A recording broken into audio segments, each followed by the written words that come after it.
welcome to the 2Have 2Role podcast. My name's Oliver, I'm here with Robin, and we're not just back, we're like a week back from Empire LARP event for the autumn solstice. Yeah, we're like a week back. It was a week ago, right? Yeah, it was a week ago, so yeah, we came back, and yeah, we're a little bit late getting podcast stuff out, because yeah, we came back, and you're just back at work anyway, and it was so tiring, so I'll forgive us for being a bit late because it was a very tiring event and you've been working hard. I've been working, not really working hard, but You've been working though. I mean, like something. Yeah, I don't really work that hard. So anyway, yeah, E4, Robin. What do you think? Best one yet?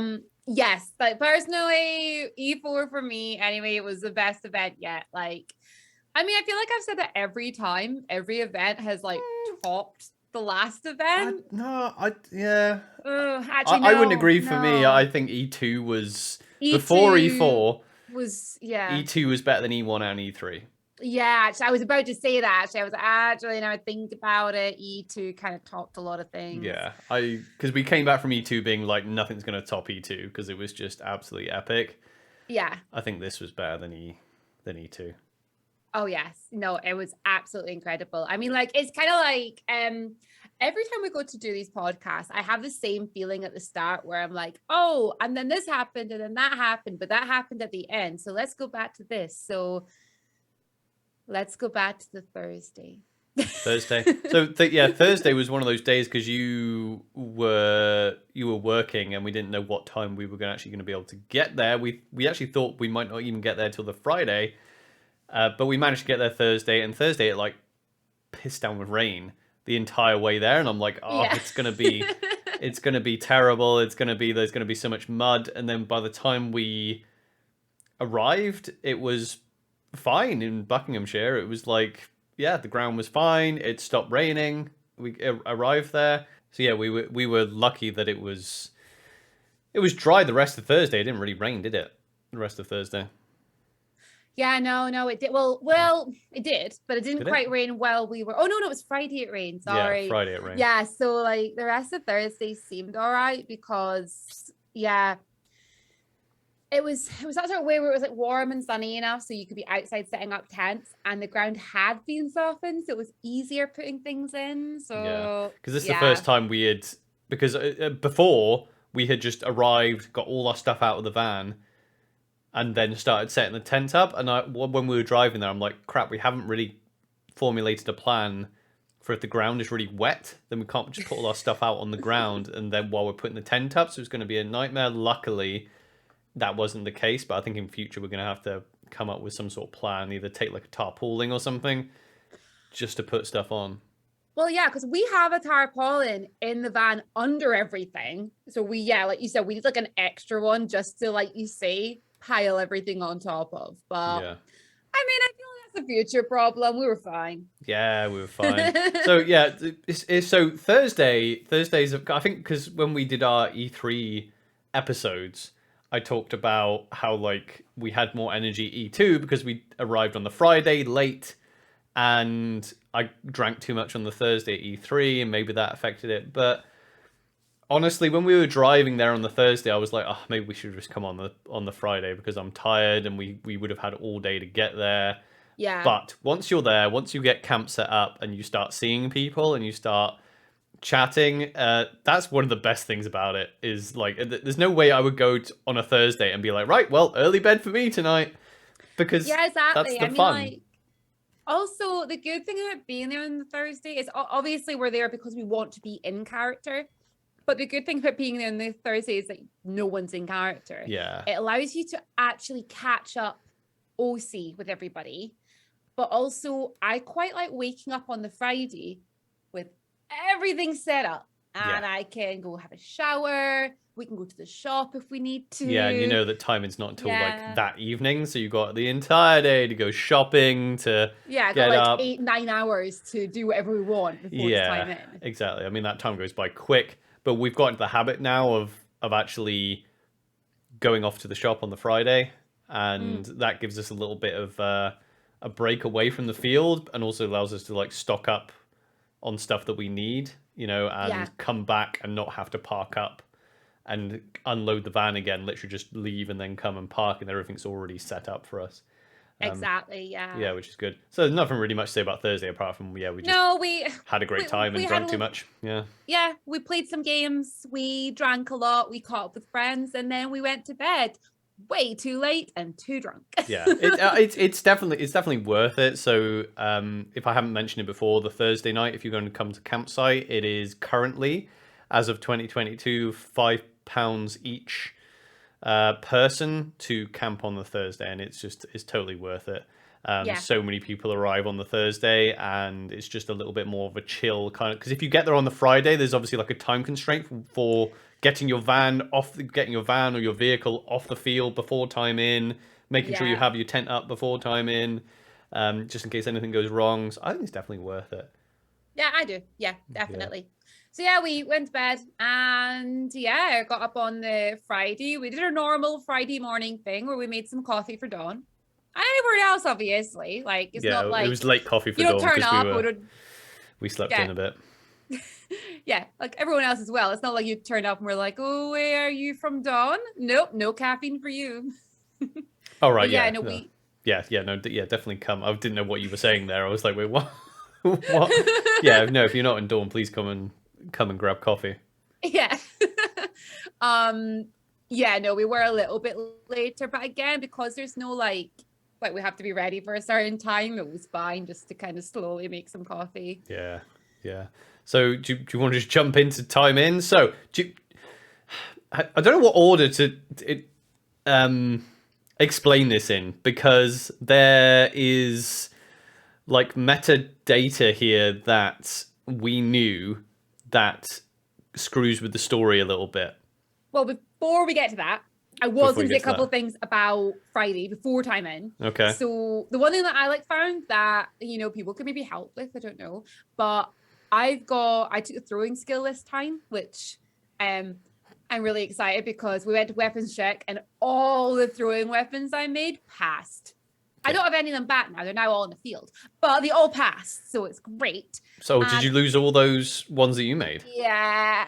Apart from one, because one of the kids had it in her pocket. Yeah. And her mom told her off for having my throwing weapon. I was like, it's fine, because I went and got it back, and it's my favorite one that she's got. Well, I mean, because I went to Lost and Found, and I didn't know that you were missing those ones. I was missing all my throwing weapons. Yeah, and that's the problem with throwing and archery, I guess. It's you're gonna lose your stuff. But yeah, I did get so I bought some. So we did a little bit of shopping on the Friday. And I did buy some quite cool, I got a gauntlet with a bracer. We had this conversation this morning. I got a bracer. It's a bracer. Bracer. Gauntlets on your hand. With 2 throwing weapons in it. So that was quite fun. And we got to have a little bit of fun and Dawn practicing and everything before time in. But then, so I know what you're about to say. Yeah, we do have that sort of OC knowledge about what was going to happen on the Friday. I think it'd be better if we kind of explain what is going on, basically. Okay, why don't you explain from your point of view, because basically we're out of character. Our game on Friday changed dramatically when the skirmishes, the small conjunctions came out, because they came out on the Wednesday or the Thursday. So I think it was the Wednesday. And there was one we wanted to skirmish this time, but we had no intention of skirmishing on Friday night because they are usually deadly. But a certain skirmish came out. I'll let you explain, because you'll know what to say.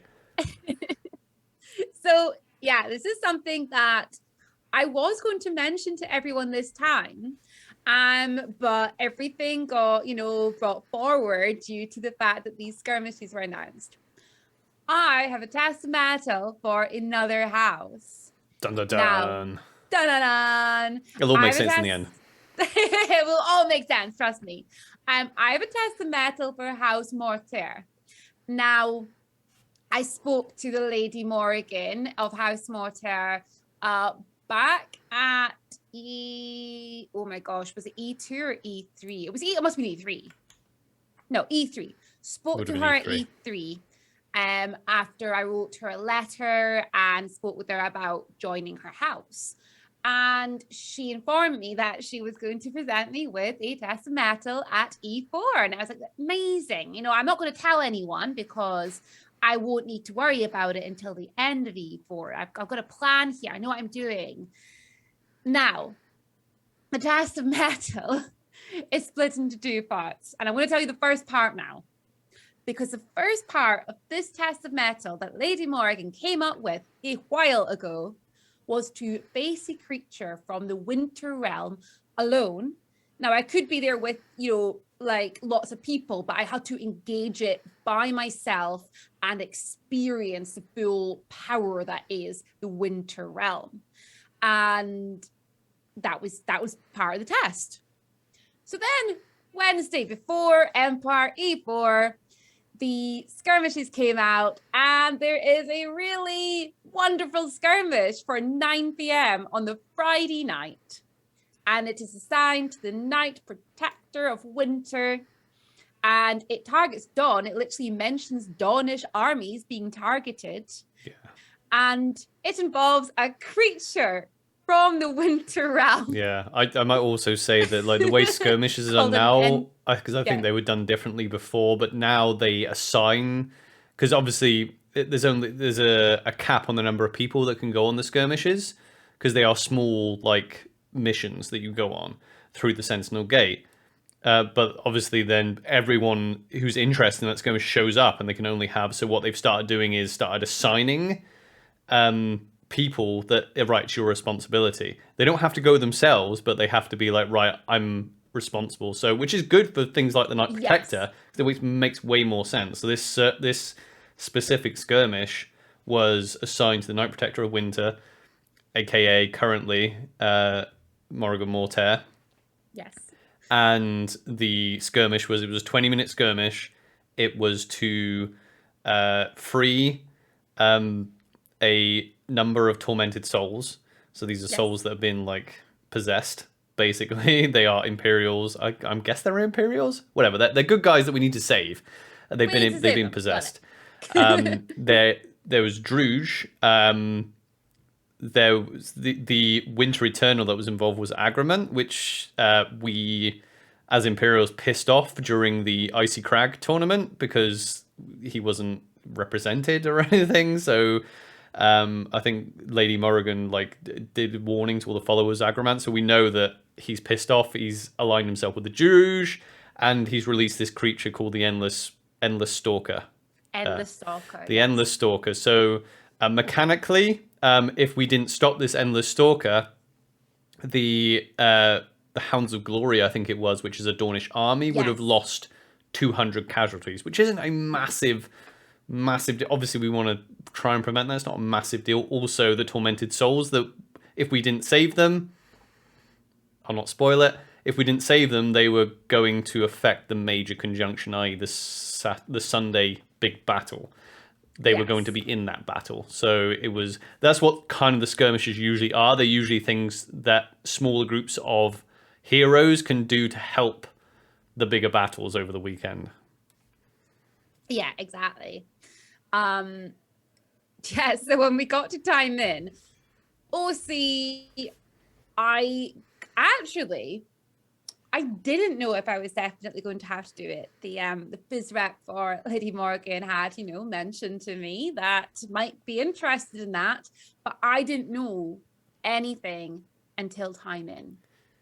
So when we got to time in, I went to find the Lady Morgan. But it changed our plans, though, didn't it? Like we were just like, we'll do some test of metal stuff, for Hells Descendras. We'll like chill out. We'll do this, but it became like, oh right, we're gonna have to prepare for this skirmish. It totally changed the tone of like time in for us. Exactly. So yes, when it came to time in, I think we just decided, because you had a few things that you want to go and do for your test metals. You went off to do that. Oh, I made sure I was on the list. No, you stayed. Sorry, you stayed first. Sorry, I just remembered that. I found the first rep for Lady Morgan, and it was a bit of a like, as soon as timing came, she was like on a mission getting through to make sure this was all put in place. And yes, my name and your name were added onto the list. And once you had been successfully added, Yeah. I believe you left to do Oh yeah, I did other things. I went off to do stuff. other things. Yeah, I was like, as long as I know I'm going And to kill a monster, I'm fine. yes, and as you left, I stayed with Lady Morgan to speak with her for quite a bit longer about what my test actually was. And yeah, so during this time, so you went off to do some test and metal things. Where did you go? Or do you want me to tell my story first? Yes, I go had for a it, because great time. I didn't do a huge amount here. Yeah, So so the problem is with there's a lots of problems with the Friday nights, especially in autumn and winter because it's dark. Also, I will say, I'll take this opportunity to say now that we were like due to have a storm that day, one storm. It was originally due to be like when we were in time in and when we were doing this skirmish. Luckily, the storm came with the horrendous rain right before time in. It was like an hour or so before time in, and then it was dry the entire yeah. night, which was, yeah, thankfully it was fine. So that was the only bit of real heavy rain we've ever had at Empire. And it wasn't in time in, which was fantastic. It didn't interfere. But yeah, you on the Friday night you don't get a lot of time to organize because it's like literally time in, go. Oh right, we need to get everything together, done. So I was basically like I didn't put myself forward to like lead or anything. Other people wanted to do that. I just knew that Aranel, as Godric, I knew Aranel wanted to go, and I wasn't going to go without her. So, or she was going to go without me. So I was like, well, as long as my Yes. name is on the list to go. And then I buggered off because I was like, right, I'm 4-0 down on our test of metal, right? For House I don't want to die in the skirmish. So I'll make sure I'm going, but I'm going to go and carry on trying to beat her elsewhere for now. Exactly. So I'm like, I've done my part. I'll show up ready to fight, which may change during this story.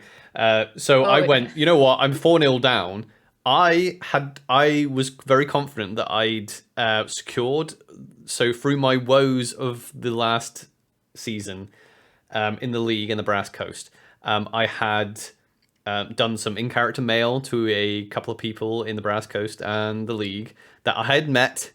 So this was all done at Anvil, but I was following it up in downtime. I was quite confident that I had an amazing love story of true love of Dornish standards from both the league and the Brass Coast in one story. I was confident in that, so I was like, right, I'm 4-0 down. I know Aranel has already got Urizen. I'm going to head off to Highguard. I've basically got like 3 hours, under 3 hours at this point, 2.5 hours before we need to get ready for get ready and go off skirmishing. So I was like, you know what, I'm just going to head straight to Highguard. Friday is quite a difficult day to get stuff done at the lower level of the game, which we're very much at because so much shit is going on. So like, because you've got military council and synod and all Earl's Council, all the big things, national assemblies, and people with hats just are so busy, and everyone's getting ready to do things, whether it's skirmishes or whatnot. But I was like, no, I'm going to try my luck. So I just headed over to Highguard, and I learnt my lesson from last time. I literally just started asking questions. I was like, hey, I'm looking for stories of true love. And then if people were giving me leads, I wasn't necessarily following leads. They were like, oh, you want to speak to this person? I'm like, okay, cool. I'll keep that in mind. I wrote the name down, literally just walked to the next group next to it and went, hey, I'm looking for this. And yeah, I'll give it to you. I'll give it to you that, or give it to Aranel. That works way better. Yeah, it does. I ended up in I am sorry for listeners as well, especially anyone listening from Highguard. I cannot remember the tavern I was in Highguard. And it's really annoying me. I will try and get the name. Anyway, I ended up in this. I spoke to some amazing people before that in Highguard. I got pointed at a lot of different directions. I did get the usual laughs as well when I entered a few of the tents.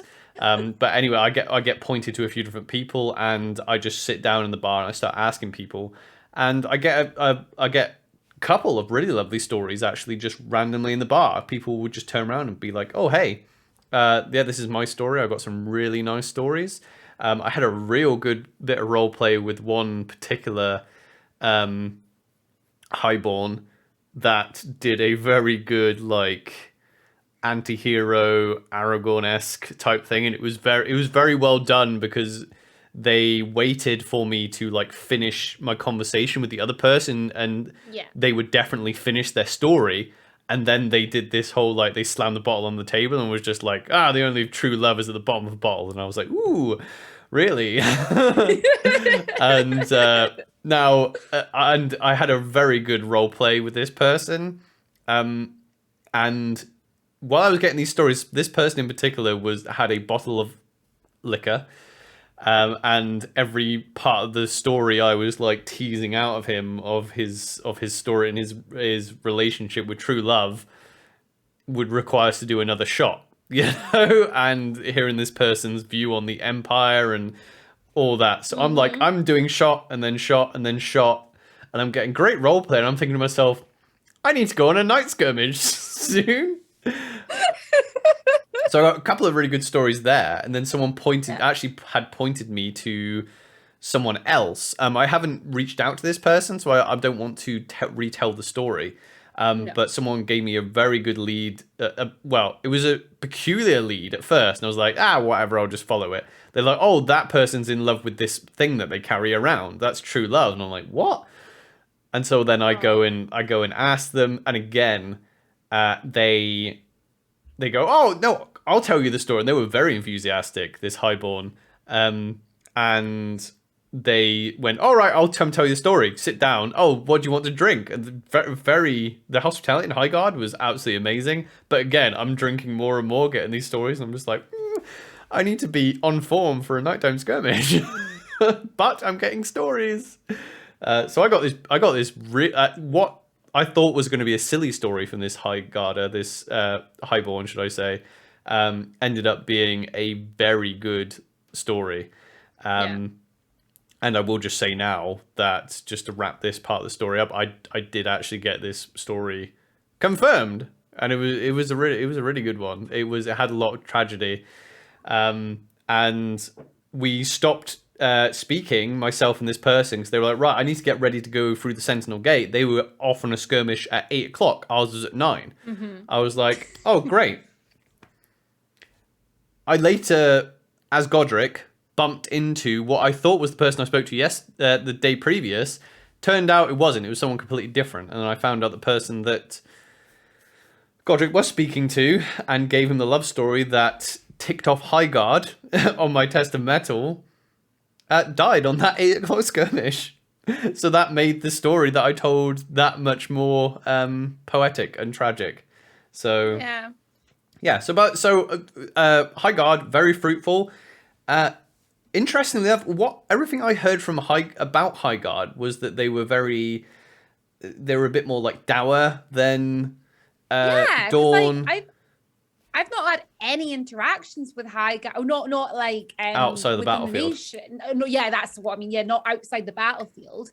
I haven't had any interactions, but what you told me was like, totally different from what I'd heard about Highguard as well. It's a different feel to Dawn, but the people that I was actually interacting with, because I was told they don't like lineages, they're purists, and they're very they hold religion to the highest, but that wasn't the experience I had. It was very much pretty much everyone I spoke to was lineaged as well.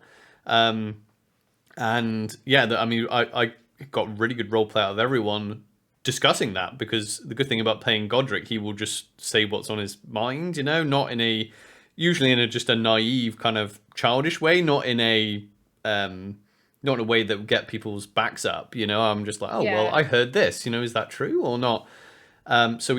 Me as a player was learning a ton, and that's why this is such a good test, right? So I was learning a ton about Highguard. But anyway, I totaled off back to Dawn, because I was like, well, it's getting close to that time. I drank a lot and I got some good stories. What were you doing in the meantime? Well, had a lovely conversation with Lady Morgan of House Mortar, and then I after I knew what my full test was. I'll tell you the second part of the test later on. But once I knew what my full test was, I then was like, well, what am I going to do for the next couple of hours? So I wandered into Navarre because I heard that Navarre did this really cool thing at Time In. And I was like, I want to go and experience this. So I started wandering through Navarre, and then a person stopped me and was like, hey, you're from Dawn. And I went to speak to them. And they're like, oh, Sir Aranel, you must be doing a test of metal. Tell me about your test. And I was like, well, and I told them about the love stories. And then they were like, I have a story for you. Come here. Have you got a notepad? Let me tell you about it.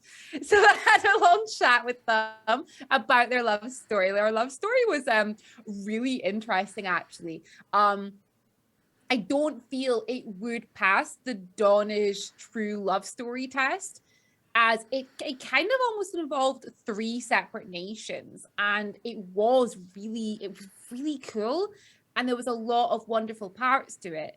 But the story this person told me was the moment they realized that they were in love with their love, which was really fascinating, actually. It was just, this entire story was about one moment, and I was like, wow, that's a beautiful take on it. And I spoke to them for a while. They explained to me a little bit about what was going on in Navarre at that point. So it was the National Assembly. Yeah. Yes. Oh, no. Is it? No, it's not National Assembly. It's What's it because called? I think that's something different. National Gathering. Because National Assembly is a different thing, I think. Right. I thought it was that. Definitely wrong then. But yes, it was but I kind of like stayed around for a little bit, and then I carried on wandering, and I basically just wandered around Anvil, just saying hello to people. And I think they call it a national standing in Navarre. I think a standing is basically when you because the striding is their like groups, isn't it? And I think the standing is where they get together. I think so. We've actually talked about this on our like live streams. That we're quite jealous that a lot of these other nations have something like that at the beginning of the event, to be like, especially since Dawn is like the 3rd biggest nation, and we're a close third as well to Navarre and Wintermark. We have a lot of new players every single event, and I feel like we probably should have something like that, because we obviously have something for the nobles, and we have something for the earls, we have something for the troubadours. But it'd be good, and we literally have a square. And a lot of people that I said this to were just like, well, you should go do it. And I'm like, yeah, because that's the thing with Empire. If you feel like something's a good idea, then it's a player-led game. You need to go do it. You can do it, and that's... But I think it would be good just to stand up and go, hey, welcome to Dawn. If anyone is new here, please come over and have, ask questions. This is the thing that's going on. Welcome to spring. If you don't know, spring in Dawn is all about this. We should really have something like that. Yeah, that would be really cool, actually. Even just like you just said, but like a basic, looking for the Agrigor. This is the Agrigor tent right here. Yes. Struggling to borrow some armor. These 3 tents here. Yeah, go speak have to them. A load of armor. Yeah, they have armor. They have weapons. Go speak to them. Yeah. Is it your first time? Speak to any of us. Yeah. We're all wonderful and helpful, and then just being a person to be like, hey, and for the next hour, we're wandering about here in the square. Come chat. We'll answer questions. We'll help you. Exactly, because people in the nation are already doing that type of thing, but it's because I see people like in the Glory Square with people that are just completely new to combat, and they're going through things with them, or they are like, oh, where are the toilets, where are the showers, where's God, where's this? And it would just be good just at the start to be like, hey, welcome to Dawn, this is what's happening, this event, it's the Festival of Flowers, tomorrow we'll be doing this, tomorrow is going to be lots of flowers, we're going to be we're going to be mustering before the big battle, blah blah blah blah blah blah, if you want this, that and the other, just something to kick off the weekend, because currently it's just like go, and everyone just like scatters like beetles. Exactly. I mean, like something like that would be amazing, just to like what you just said, just to kind of help people into it. And can I also take this opportunity now to say, because several people have now come to me, OC, and said, hey, I saw you IC over the weekend, but I was too nervous to come up and say anything. My character, RNL, and I'm just going to say this, is very friendly and bitch. No, but it's true though. I've heard Yeah. so many people who are just lovely and being like, oh, by the way, if you meet my character, if they say something to you, you know, don't be offended. It's just what they're like. Arnold's the opposite. Okay, she's pretty much me. She's lovely, she's friendly, she's inviting, she wants people to speak to her, and she will never turn anyone away. So, like, you know, don't feel like you can't. And I don't want to speak for you, Oliver, but I'm pretty sure Godric's pretty similar. Godric hates people. No, he doesn't. No, Godric's a more probably more outgoing version of me, because let's face it, a lot of people when they make their first roleplay character, I think it's always wise, and this is what I've done with LARP, is definitely make a more gregarious version of yourself. You know, especially if you're, because even people who like literally perform for a living get into LARP. I've heard them talk about like the anxiety of being in a LARP field and role playing, because it's a role play game. You know, it's about human interaction, even if that human happens to be playing an orc. It's all still about one of the terms that I really like that people just seem to say a lot about Empire is that Friends is OP. Friends is overpowered, because it literally is. It's like the best ability in the game, because it's literally a friend. Like if you make friends, then you'll just, it's not pay to win. It's friends to win. It really is. Yeah, and I mean, like, this is something that happened. I won't mention it now, but on your point, after the skirmish that we did on the Friday night, this is where the friends thing really came in for RNL and really helped her. So I'm gonna put that down somewhere and remember to mention it after the skirmish. Because, so on that note, do you want to? We headed up to the skirmish. Do you want to? Let's head to the skirmish. Oh man, the skirmish. Honestly, you know, like, we got there, and there was definitely enough people. There were mainly people there from Dawn, and there were some from Wintermark. There was a lot of people waiting to get to go on the skirmish, and literally they were counting the song. We're all kneeling down to get counted, and Lady Morgan came up to myself as RNL and like tapped my shoulder to stand up so she could speak to me. And that was the moment when I was like, so how do you kill an endless stalker? Again, now I'm asking. Literally what I said. So how do we kill this thing? Oh, I was like, how do we actually kill it? Like, I was going to go in and hit it. Is that okay? Should I have another plan? And it was that look of, you've had hours. So I will. I'm like, how do I kill it? Yeah, I will say that at this point, my confidence was actually pretty high because of the people that we had coming with us. I was actually afraid that we were going to be like, oh, we need to, because I knew out of character that you needed to go for this test of metal. In character, well, I want to describe also an in character thing that we had between you and I, which was really cool. Like, so Godric didn't know about this test of metal. Oh yes, for reasons. So RNL came up to Godric and be like, okay, Godric, I'm going to do something quite crazy and during this skirmish, and I'd want you to promise me not to stop me doing it. And I was like, okay, if it's important to you, then yeah, I promise not to stop you. So I knew we had to go on this skirmish, and I've been in E2 and E3. People had come round being like, "Oh, we need help. We're outnumbered. We need warriors. We need heroes for this nighttime skirmish." And I've been like, "There is no way I'm going on that." And I had feared that a lot of people were going to have the same attitude with this one, but because it was aimed at Dawn, like it was Dawn's responsibility to deal with it. Technically, a lot of fighters that are well known for, a lot of well established characters that I had fought alongside before were all there. You know, so I was, before we went through the gate, I was actually very confident.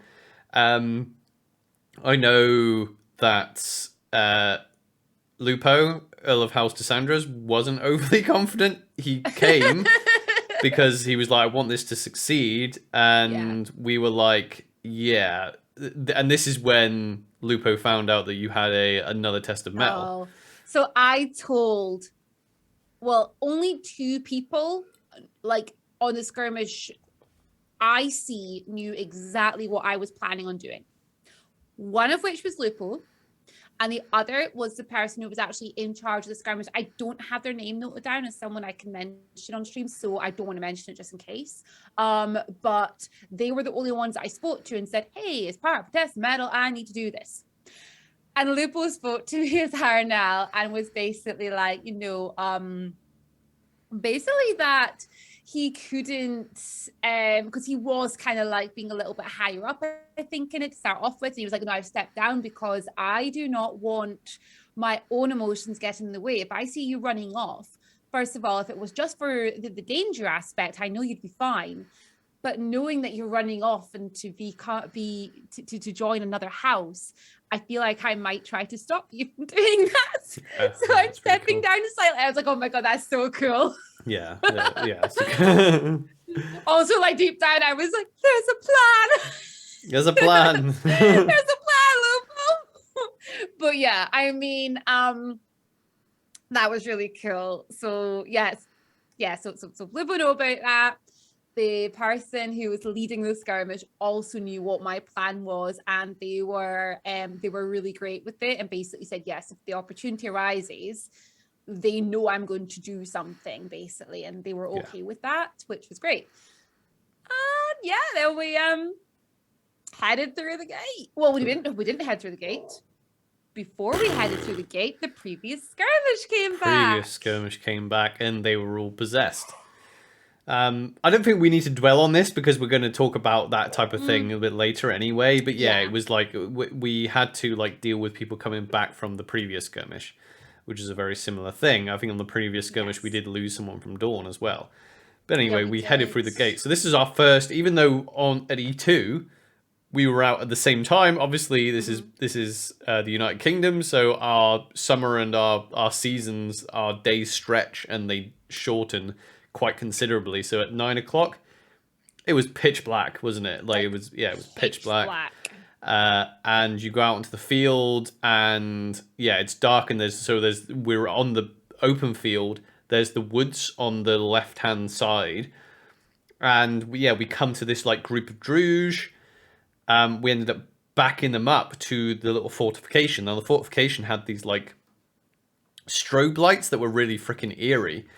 Yeah, they were green, weren't they? Yeah, they were like green strobe lights, and you could hear like I think they were the wraiths like screaming and that. That was really unnerving. Tortured souls, was it the tortured souls? Yeah, there was wraiths out there as well. Yeah. Oh my gosh, yeah, there was. Listen, everybody, it was scary. Okay? Yeah, there was and green it's confusing. lighting. Yeah, it'd also been like foggy in the morning as well, and I think there was a bit of fog that you couldn't see apart from around these green lights. It was eerie. Oh, it was atmospheric as shit. It was cool, but it was nerve-wracking. Like I was, even though I was just like, I was Godric, I was like, yeah, you will be fine. Yeah, we'll be fine. Like I was actually like quite nervous, even though again we had lots of people with us. I mean, there was definitely like we definitely had a few. I do feel like we are. I feel like we definitely belong in our nation because there was a couple of people in particular that came up to us and was just like who had obviously experienced these things before, and said like you two make sure you stick with Dawn, no running off, right? And just stay with Dawn. Many people came up and don't you go running off. Just stick together, right? Yeah, we went. I'm not going to go into like the tactics of what happened, but it was it didn't go well. Should I tell? I feel like I should tell the story because I actually had a better viewpoint of actually what happened because you were right in the thick of it. So tell the story. We move up the field. The Endless Stalker is in the middle of the fortification. We're on the right flank. The left flank goes in. Baits out the Endless Stalker. However, on our right flank, we are losing badly. We retreat. The Endless Stalker comes out. So it's a big monster, right? It comes out, massive claws. So it comes outward. Then there is I see as in myself, I look upon, not in character. I see. So yeah, give me a bit. sorry. I can see There you go. Aranel next to someone that's been out of character hurt, and so there is an arm up and there's a man down call. Now, so there was a man down call and there was this timeout, but the timeout was very isolated to a very small area, and everything is still going on. So I just run over because I just see Aranel over there. I'm just like, oh, I'm just gonna head over there. So now, myself, you, Aranel, the person who's injured is there. The ref is there on a timeout, and there are, as I've walked over, I can see the Imperial line is moving now backwards, right?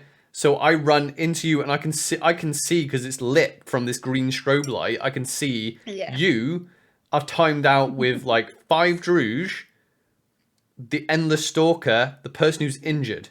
Yeah. So I come over to you, take a knee, and do a timeout with you. And you're obviously looking at the person that's been injured, making sure they're okay, but then you're like clocking the monster. And I'm just like, that's all she can see. That's all she can see. And then they're like, right, carry on to everyone else. And the Druge and the Tormented Souls are pushing the Imperials back up the field while we're still next to the fortification, next to this timed out monster. And I'm like, this is bad. And the ref doesn't even offer to escort us back to the Imperial side. So we're like completely cut off, the three of us. So then they go, right, time in, go. And Aranel just shoots off to this monster and goes, cleave! Like that, cleaves this monster. And the Druge just like come down on us. I'm just like, Robin and Aranel have no idea that because it's dark. They think that there's the Imperials around us. It's literally just me, the person who's injured, and her. So I let her get the cleave off, or she gets the cleave off, and I'm just like, well, I'm just gonna have to stand here and wait because I'm not gonna be able to drag her away. Because I almost was like gonna run in and help you attack it, but I'm like, no, okay. I saw the Druge all coming around you, and I just grabbed your arm, and I was just like, Aranel, we need to go now. Sprint, run, just run. And I pushed you in front of me, and I felt like, luckily I hadn't taken a hit at that point, because I felt like several spears in my back as we're running away, and I'm like, if someone cleaves me now, we are fucked. Like, it's bad. What was your side of that story? I saw a big monster. That was my side. You were focused tunnel vision. It was awesome. I gotta admit, it was awesome. Tunnel vision, but it was like, scary. I was like, I'm going to prove myself, not just to Lady Mortar, but I'm going to prove it to prove yourself myself. To the Druge, because the Imperials didn't see it. They were halfway up the field. If any of the Druge want to come and speak to it, that'd be great. Yeah. No, I was just like, the monster's there. It's there. I can see it. I've clocked it. And then when the refs had time in, I was still down on one knee. Yeah. The monster wasn't on one knee. No. The monster weren't on one knee. Yeah. I was on the ground. I was like, shit. Yeah. So, yeah, I just went, no, this is my chance. And I ran in and I hit it. I just went for it. I called cleave. I know they don't take cleave. But still, I ran in, hit it, called cleave. Aranel didn't know that, yeah. Aranel did not know that. So she gave it all she had. She was like, no, I'm going to experience this. And all I remember is the claws. Oh my gosh, those claws. I was like, God, if those get me, those look terrifying. And I remember you like grabbing me and being like, come on, Aranel, we have to go. And I was just like, monster. The big monster. And I'm like, no, because I just knew that you had no idea how much shit we were in. I'm like, that's enough, let's go. When we were running. So when we were running away from that, I was like looking around. I was like, I haven't seen any other Imperials for a while. Yeah, no, we were so far behind the line. We were so far. Same as you, I felt hits. Luckily, I didn't hear a single call, and my armor had just been enchanted. So I did have my extra hit. And there was a moment where I did kind of think, if one of us gets cleaved, I just need to drop all my weapons here pick me up or something. I was going to do the same thing. Yeah, I was going to be like... That was the only option. Yeah, I was like, if Aranel gets cleaved here, I'm dropping my sword and my shield, and I'm using both hands to pick her up and go. and run. Yeah. But we ran, we went right through. There was a point where we were running behind a load of the Druze to kind of overtake them. And I feel like a lot of the Druze didn't realize. No, because it was so dark. It was dark. I mean, let's face it, it's dark for them as well. So it's very as long confusing. as we're quiet and we're running, they're not going to notice. Yeah, just go. And then, unfortunately, the person leading the skirmish went down. I didn't see them go down, but that was when we joined. When we finally got to the Imperial lines, there was panic because they were like, "Oh, they're down! They're down! The leader's down." Like before that, as we ran into the lines, the first thing that I experienced, we finally ran. I was like out of character. I just freaking sprinted. So I was like catching my breath. First thing that happens is somebody from Wintermark hits me. Yeah, I got hit a couple of times from the Wintermarkers that tagged along. Yeah, they were. I've got a bright yellow sun on my chest. I know. I'm just I'm the least Druze looking person ever. You know, I'm just really. A rose bush on my head. Come on. Yeah, I mean you're in browns and blacks, so I would be forgiven for hitting you, but come on. But yeah, and that's when so the person who was in the skirmish said that they were down, and all I remember is only people saying they're down, and I saw them. I saw a load of Druze, and I saw someone on the ground. I thought that must be them, and I was like, well, why are we not charging in? There they are. And I remember luckily, I don't know who stopped me, because it's probably me. It must have been you. Yeah. I was just going to run in because I was like, well, they're there. They're on the ground. They're there. You know, we're Dawnish. We're not going to let them take one of ours. Even if they're dead, I'm going to take them, get them back. And then there was no glory there. No, there was no glory there. No, and luckily, I was snapped out. But I was really leaning into the anger from the miasma and just being like, bruh. Yeah. But yeah, we're snapped out of it. And then enough experienced fighters said, we need to go. Yeah. So, everyone was just like, no, let's go home. So we went through the Sentinel Gate. So out of character mechanically, there's a set stones that you are through the gate, but there's a little out of character bit between where you go through the gate and when you come back to Amble. And they obviously used that bit for I'll explain what happened. They use it in these circumstances. So as we come through, I was obviously very keen to get you the hell out of there because we were the first 4 people. There was 2 other people with us through the gate. Because some of the more experienced people were just go. So we got through there, and then we speak to a ref who was do not come through the Sentinel Gate until you've spoken to a ref. So we went spoke to a ref. Do we want to explain? Oh yeah, we better explain. Explain what the refs do. Basically, because this is the experience. Also, this was ref. Sorry, can I just say before you go on, the ref that explained it to us.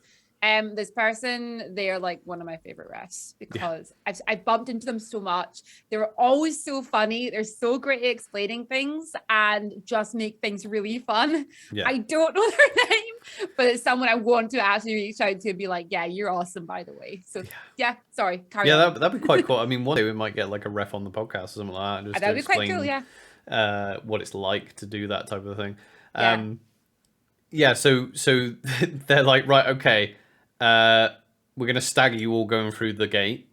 Mm-hmm. This is what you experience. As soon as you come through the gate, this is what you see. And from my memory, I'm paraphrasing because this is just from my memory. Yeah. They told us that when you go through the gate, all you can see... first of all, colours have gone. You can only see grey. Yeah. Instead of seeing people... all you can see is shadows in their place, and you are hearing whispers inside your own head telling you to do bad things. That's all I can remember them saying, and then they were interpret that how you will. And so then we went through the gate. You and the other person went through first. I think I went through third. Do you want to explain what you did first, or...? Yeah, so because it said about the anger and everything, so I think we went through they didn't say anger. Did they say anger? No, they did. They did because when they said anger, And I remember like sniggering almost because I was like, yeah, well, whatever, we're changelings. We feel angry anyway. And then he was Oh, like, right, yeah. and then sorry, then they were like, that no matter what your lineage is, like it all affects her. Ignore it. I was like, damn it. So then, yes, I watched as the others went through ahead of me, and they went for a real angry, screaming approach. And I was like, I don't know what to do. I don't know how I'm going to play this. And as I went, I was like unsure. Now, the person in front of me, I was focusing on, I saw them going into combat and going down. And I decided to take my anger from that. I decided to be like, no, this is a person that's been like with me fighting by my side. My anger is taken from that. And I'm going to fight these evil wraiths, whatever that I'm seeing around me. Shadows. And then... Shadows, because that's apparently every person was a shadow. So Yes. But in my head, that's what I'm saying is I know they might look like shadows, but in my head, I was just seeing, that's what I decided I was like seeing them as sort of thing, as these sort of like weird, evil, wraith sort of things around me. Yeah. And I was like, right, okay, think of it that way. And I went in and I started fighting, and yeah, I got into combat and I was taken down. And I got back up and then I was taken down again. Now, earlier we talked about friends being OP. This is when I finally came around and somebody took me over to be exercised. And this was an incredibly intense moment where this person basically stared right into my eyes and performed everything. And it was incredible. But then that's when it was like, I was back to like normal. And they're like, well, what hurts? And I was like, well, I've actually just been taken right down to my bleed count, really. You know, they took me down fast.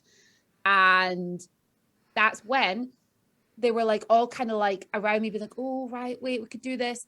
And then I saw the person I got a love story from Thurs-Friday. They saw me and they came over and they grabbed me and they like, they took me straight into the hospital past everyone and straight over onto a bed. And it was like the force I felt from this person. I was like, wow, like they literally clocked me. It's you. No, straight in. We go. You're going here and you're getting seen to now. And it was quite intense. I was just like, that's amazing, because otherwise I probably would have been fine, but I probably wouldn't have been seen as fast as that. Because this person just grabbed me and went, no, you're my friend, taking you in. And I was like, that was amazing. I mean, I had a similar thing, but like on maybe on the opposite. I think I was recognized and I was shown no quarter whatsoever. I came through the gate. I didn't even have a chance to like roleplay anything. I was just like, right, okay, well, I'm coming through the gate. This will be very confusing because I've just... This is really funny. Yeah, because I've from Godric's point of view, all of the Imperials went through the gate, and now I've come out, and all I can see is shadows, and I'm hearing whispers, and so I kind of look around all confused. And it's actually one of the Dornish earls came up and just like shattered my shield straight away. As soon as I came through the gate, I was like, oh, shatter! And then someone like struck me down. And I just get absolutely mauled by everybody. And then they were like, right, drag him to the Exorcist. And I'm like, what is happening? So I get dragged to the Exorcist. Yeah, and I had a great time being basically. If you haven't figured it out, people who don't know the system, we were possessed. Right, so we had possessed. Yeah, so you have to like see an exorcist, and they obviously take the evilness out of you, and it was really cool because I didn't know in character or out of character the person who exorcised me, but you did a very good job. Thank you very much. It was great role play, but I did have other Dornish, including the Earl, that shattered my shield.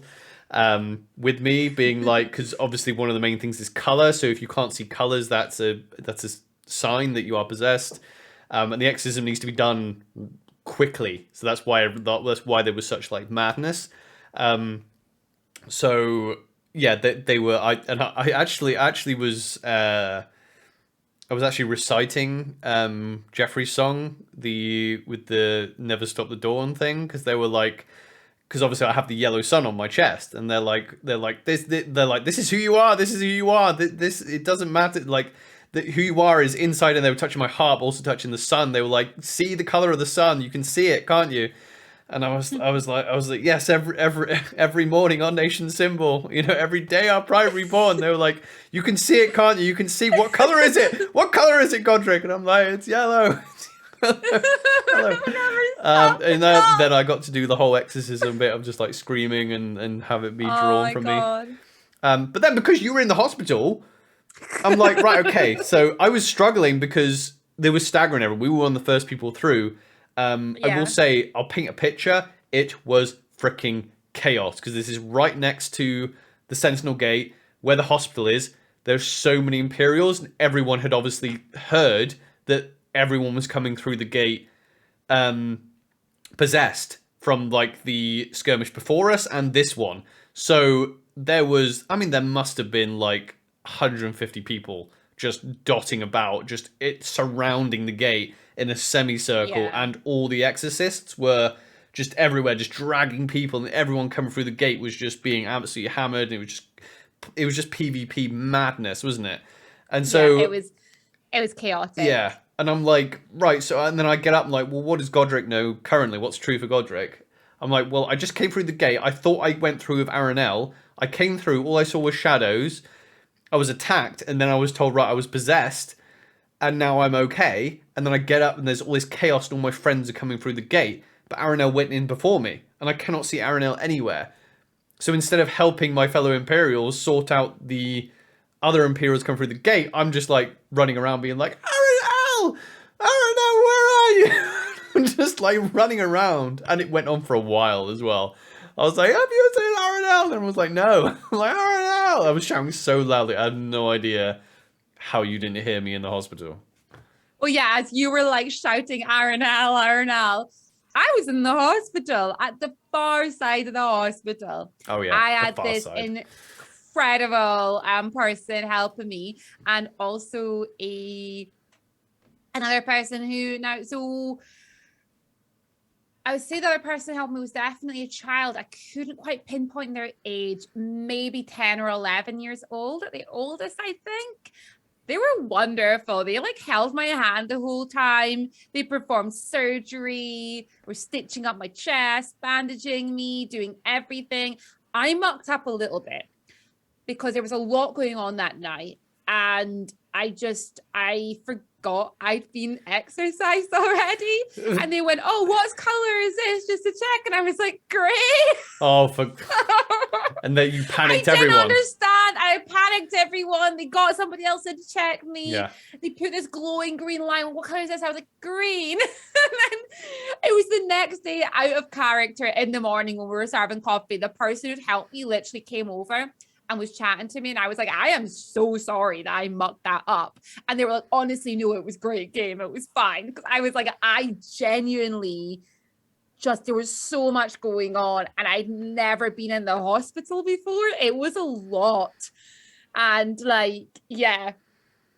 And meanwhile, I'm like role playing, having my chest stitched up while this little child is like holding my hand, being like, "It's okay, you can do it." And I'm like, I really hope I don't accidentally squeeze their hand. I mean, props to the young people that were hanging around there, because it was dark and they were obviously full-grown adults, like role playing very well. It was chaos and it was scary, and it was madness, like absolute madness, in a good way. In a good way, it was madness. Some people were maybe taking the whole like possession to the point of just like, wow, because basically we weren't told to come in and scream and attack our friends. We were literally just being like, all you see is shadows. You're hearing, I can't remember the anger stuff, but I do remember them saying you're hearing whispers telling you to do bad things. So there was nothing of them saying, but some people were just coming through the gate and just being like, rah, just attacking everyone. Do you know, I think it's because everyone had been doing all night. It was almost like when you see something and that's in your head and you're like, oh shit, I've got a few minutes to decide what my character's going to do. And you go, oh, do you know what? I saw everyone attacking people earlier. That's what the person in front of me is doing. Okay, let's just do it. Yeah. But yeah, some people were really going a bit full on with it. Yeah. One thing though, like, out of character later, like I think it was later when we were all speaking out of character about it, we were speaking to Danny and Jeffrey about this all. And I found out that Danny had actually organized with Jeffrey to have a repel ready for going through the gate Oh. because he thought that because I was in front, he thought that if Aranel didn't see Godric, Aranel would have just ran right into the Druids looking for him. Yeah. So they had a rappel ready so that if I were to take a single step back, they were going to repel me through the gate. If you're listening, if you ever repel me away from Godric, Well, I'm glad you remember come for you first. Godric does tend to be like an afterthought to Aranel. I've got a bit. Everyone's like, "Oh yeah, Aranel, you're safe."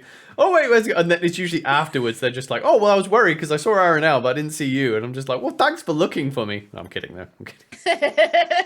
I'm just kidding. Oh dear. But then, unfortunately, we lost. We lost a few Dornish. On that skirmish, we lost four Dornish people on that skirmish, including the person leading it, including someone from the house we were testing into. Yeah. So yeah, it was good roleplay, but it was also very dour.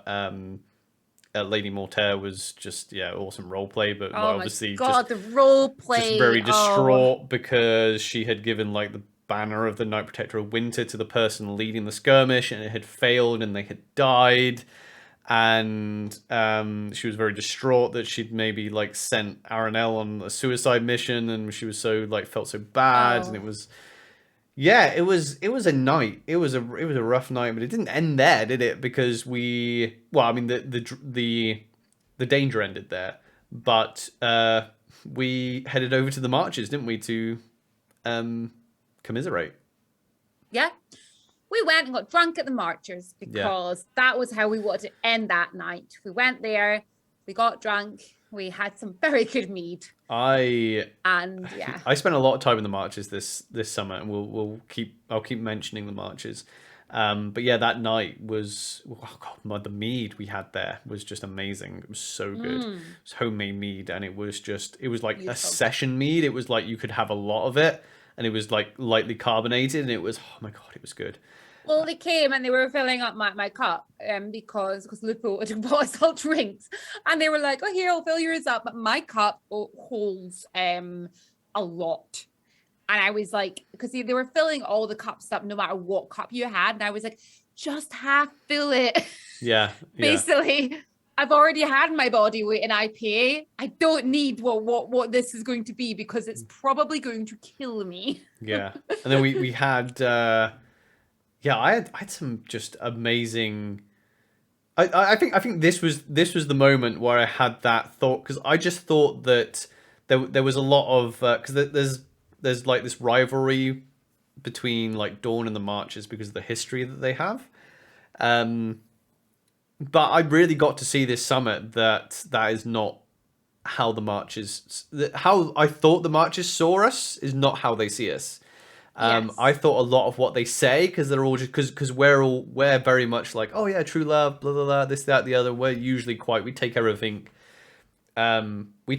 personally and very seriously. We really do. I don't think we're serious, but we are serious when it comes to. We're serious when it comes to things like emotions and things like this, and especially the way that we've been playing together with the marches and my experience with the marchers during like Brock's Toll. I had a vision in my head of what I thought they were just coming over being piss takers, and it was just a nation of like funny accents, and they weren't taking the game. Obviously, they take the game seriously, but it was just a different way of playing the game to how the people in Dawn were. When I spent time with them, starting with the Friday night, I saw it wasn't like that. Like, I spoke to people, and it's different because I continued the quest for like, right, well, the marches haven't been ticked off of our test of metal, so I'm gonna continue saying, do you have any stories of true love? Do you have any stories of true love? And I got some stories about someone who loved his pig. Someone who loved an eel. But they were talking about that. But I got some. Not only, it's not just putting on a silly voice and going, "Oh, I love my forum" and all that. It, like, their role play is amazing. That, like, it is very good role play. Yes. And they are playing someone that literally does, see their land and what they do for the Empire as the most important thing. And Yes, exactly. they are role playing salt of the earth people. That's what they're role playing. Yes. And I got no anonymity, and any anonymity I got from marchers was very upfront, and it's very like, well, we think this. You don't. I didn't feel the tension of like, oh yeah, we don't like each other. It's just like, oh well, I see the world this way, Yeah. and I understand that you see the world that way, and that's okay. Let's have a drink. Well, like what I will say as well is I really appreciate the amount of the marchers that have come up to us either together or separately to be like, hey, you fought in Vauxhall, didn't you? That was really cool. And I'm just like, wow, that's really cool. First of all, that you remember that we fought in Vauxhall, but also like the dialogue. I had a really funny conversation with someone who was like, oh, I was watching you. By the way, none of us thought that throwing knives were cheating. We just thought it was funny to shout cheat because it really riled everyone up. Yeah. And he's like, you piss takers. Yeah, and there's a story And from the Saturday that really accentuates this. But yeah, like the Friday night was freaking great in the marches, and I had such a good time. The only off moment I had in character wasn't with the marches at all. It was with there was the load of freeborn that were being very like standoffish, and it was like the marchers and us were picking up on it. We were like, what? They were like basically reserving these, like there was long tables and it was basically sit where you want to sit, and they were doing this, these freeborn were doing this real weird like role play thing where they were just like, oh yeah, no, my friend's sitting there, and there was just like a whole bench, and this was in the marchers tavern, and we were like, okay, and me, like you could tell it was like, yeah, this isn't a marchers v Dawn thing at all. Like we say how we feel as Dawn, and the marchers are very much just like straightforward, like, oh yeah, a spade's a spade. So there's way more, it's way easier to communicate there, whereas like these freeborn were there and we had no idea what their motive was, and we were like, what's going on here? I felt a bit uncomfortable, actually. I'm sure that wasn't their intention, but I felt quite uncomfortable being around them because what they had done is there was like, so it's a busy tavern. We're all trying to find a seat, and there's full bench, and they had their cups all over the bench. Yeah. And like not on the table, but all over the bench. And we were like going to sit down, and they were like being really weird about it. It was like, no, weird. we're sitting there. And we're like, oh, okay, are you sitting then? They're like, well, no, our cups are sitting there. And they were like doing this weird thing. And I was like, I'm not too sure how to react to this. I just want to sit down and have a drink. Because they kept going, oh, my friend's sitting there, they're coming back. And we were like, okay. Like they were going off and like sniggering and coming back and then sniggering. But then they would come back and they weren't sitting on the seat. They would just stand next to the seat. And we were all like, yeah, so we couldn't, I'll be honest, like I couldn't figure out whether it was like a weird icy thing they were doing or just like OC, it was just being awkward. I don't know what, but the upside was it felt like a real bonding moment for like us and the marchers, because we were like, what the fuck are these freeborn up to? Like what? Like we all just met one another, and then we all instantly turned and went, what the fuck are they doing? It's just like, what? In our tavern. In our tavern. But no, that was amazing. Yeah, I really appreciate it. It wasn't just you're Dornish. It was very much just like, yeah, we know you're Dornish, we know what you're like, and we're like, yeah, your marchers, we know what you're like, and it's just an acceptance of just like, it was great. On that note, do you want to take a break so we can get some actual beer ourselves? Yeah, sure. Let's go for it. Yeah, and then we'll crack on Saturday. Cool. Hello, we're back.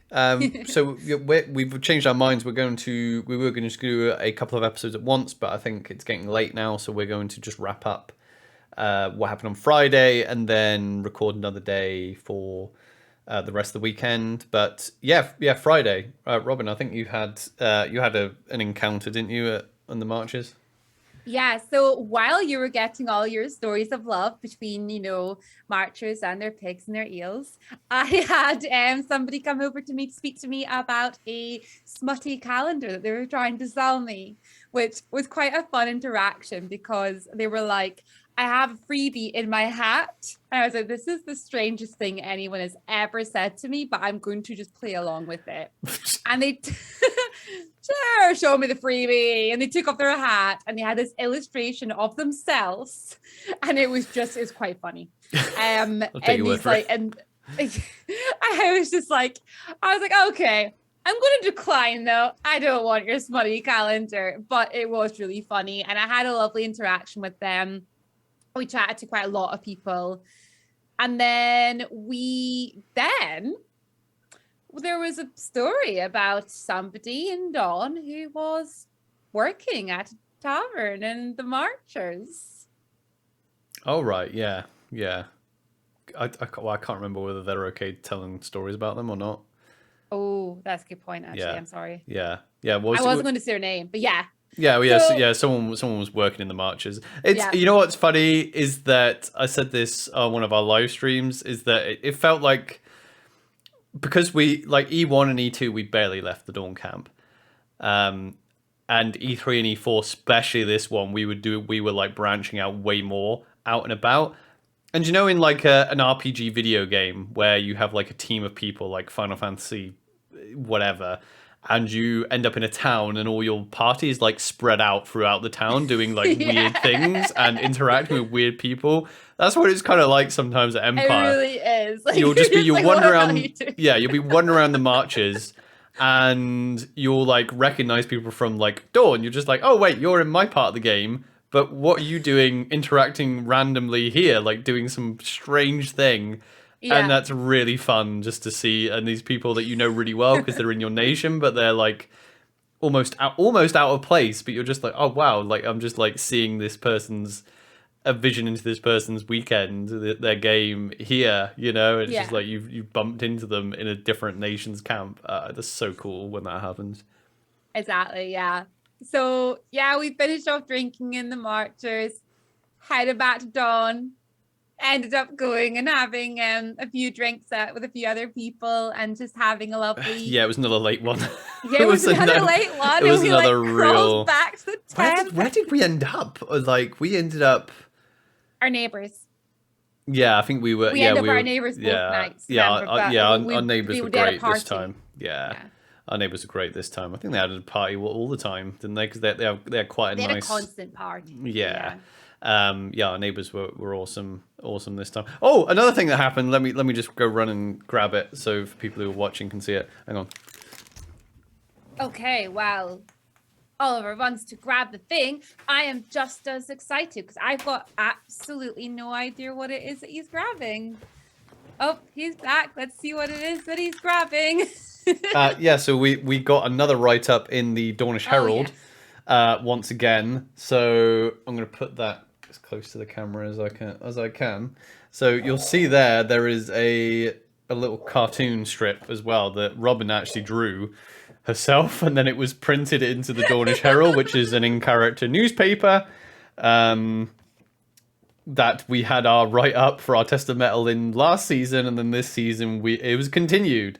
And it was basically just a piece about how far ahead RNL was. And a funny cartoon taking the piss out of Godric. So in character, I kind of looked at it and went, oh, look, there's pictures. Oh, look, I can't. Yeah, I kind of did like the Mike Wazowski thing, like the gag several times. I was like, I don't believe it. I was in a newspaper. As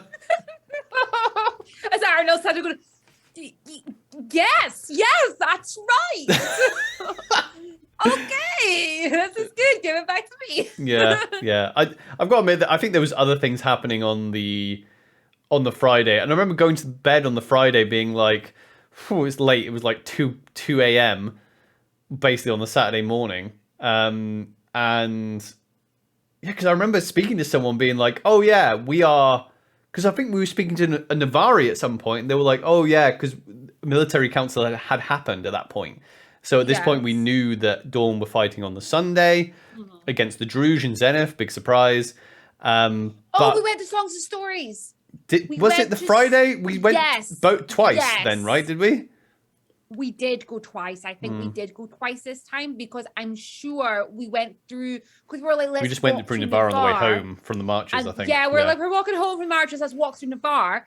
and we're walking through Navarre because I remember it being really dark. And I remember that's when we found out. And I remember walking through being like really upset, being like, we're not fighting with Navarre. It's not fair. Yeah, yeah, being because like this upset Dornish person. No, because we ended up in the Dornish. Dornish. We ended up in the Navarre, one of the Navarre bars that we hadn't been to, and they were doing like cocktails, and that's where we met some of the other Dornish people. Yes. And then we spoke we to were this. So drunk. Yes, we met more Dornish. We met more Dornish in this Navarre bar, and another Navarre that we knew came up to us and was like, "Oh yeah, we're fighting tomorrow." And we were like, "What?" At that point, we were like, "Yeah, tomorrow," because it's like 1:30 in the morning. Totally crushed me. So we were fighting at that point tomorrow, and they were like, "Oh no, we're fighting today," because it was so late at that point, and it was weird because that was the moment we found out that the way the generals had worked it, Saturday, only three nations were taking the field: Navarre, Wintermark, and the Marchers.